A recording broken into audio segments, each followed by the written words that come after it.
Hey guys, how's it going? This is BillyEatWorld, and today we're taking a look at a theme loadout inspired by the Australian SASR. Since its formation in 1957, the SASR has been the Tier 1 Special Forces unit of the Australian Army. Their official abbreviation, SASR, stands for Special Air Service Regiment, although this is often shortened to simply SAS. Like many Tier 1 Spec Ops units, the SASR was originally modelled on the British SAS, but being that Australia is a Commonwealth country, the Australian SAS has particularly close ties with their British counterparts. The regiment numbers around 500 to 700 members and specialises in intelligence gathering, covert ops and counter-terrorism. One of the most noticeable differences though between the Australian SAS and other Special Forces groups is their focus on endurance and long-range reconnaissance training rather than combat roles. SASR operators are also trained to be diverse and independent to enable them to perform a range of different roles, whereas other Tier 1 units tend to be more suited for a specific role. This makes the regiment one of the most adaptable Special Forces units in the world, which has gained them a reputation on par with groups like the British SAS and Dev Group. Like that of any Tier 1 unit, the SASR selection and training process is grueling and designed to eliminate all but the very best candidates. About 85% of applicants pass the initial physical screening phase and move on to a 21-day selection course which pushes candidates to their breaking point. Over 75% of the remaining candidates will not complete this selection process, with many either deciding to leave by choice or due to physical injury. Successful candidates are then transferred to an 18-month reinforcement training program, which again is designed to eliminate the weakest candidates.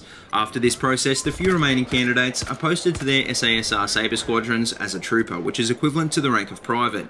Officers are given the option of completing further training to be accepted as an officer in the regiment, but like any Tier 1 unit, new recruits are expected to understand that despite their rank in the regular army, they're now at the bottom of the most elite unit in the Australian military.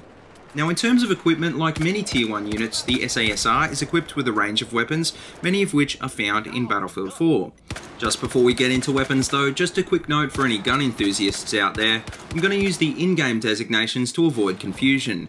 If you think I've made a mistake about a weapon, well please do a quick Google search before you let me know in the comments, because almost all the criticism I get about this sort of thing is just people confusing the designations. But anyway, to begin with, the SASR doesn't use the Steyr AUG and Browning high power like the regular Australian Army does. Instead, they favour the M4 as their standard carbine and the 45 caliber HK USP as their standard pistol. They also use a number of different DMRs, including the Mark 11, M39 and M417, as well as support weapons like the M249 light machine gun and the 870 shotgun.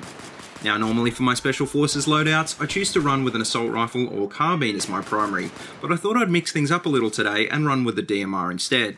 This loadout is based on the picture you can see in the thumbnail of this video, which is an SASR operator carrying an M39 with EOTech hollow sight, magnifier, flash hider and vertical grip. To round out this loadout, I'm running the support kit with compact 45, claymores, ammo box, M9 bayonet, M67 frags and the Spec Ops perk. So how does this loadout perform in-game? Well, by now you guys probably know that I love the M39, and I love the hollow and magnifier combo. A lot of people wouldn't agree with me here, but honestly there's just something about this weapon and these optics that I find so effective. The M39 is a great all-round DMR, and the hollow and magnifier provide probably the perfect level of magnification for this weapon. It's not the most accurate DMR, but it's still accurate enough for that sweet spot where DMRs are most effective, and as a bonus it also deals more damage than an SKS and doesn't fire too much slower. Now normally I run the M39 with an angled grip and sometimes even with a heavy barrel, so I've got to admit running this weapon with the vert grip was a new experience for me.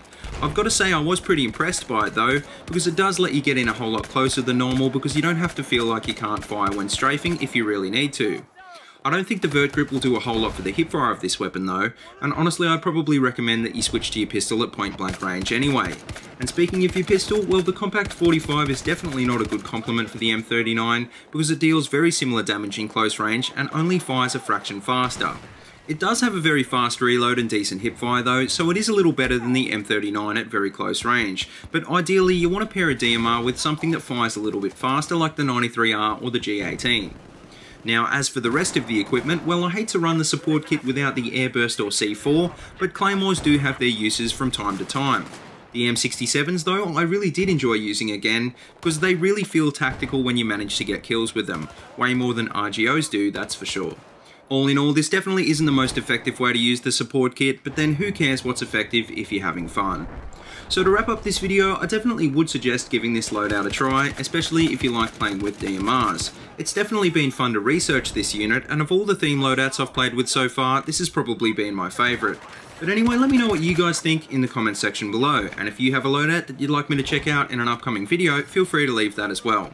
But anyway, as always, if you like what you see, please remember to like, comment and subscribe, and if you haven't already, please check out all my other Battlefield 4 videos. I've got them all linked in a playlist in the description below. But until next time, see you later and have a good one.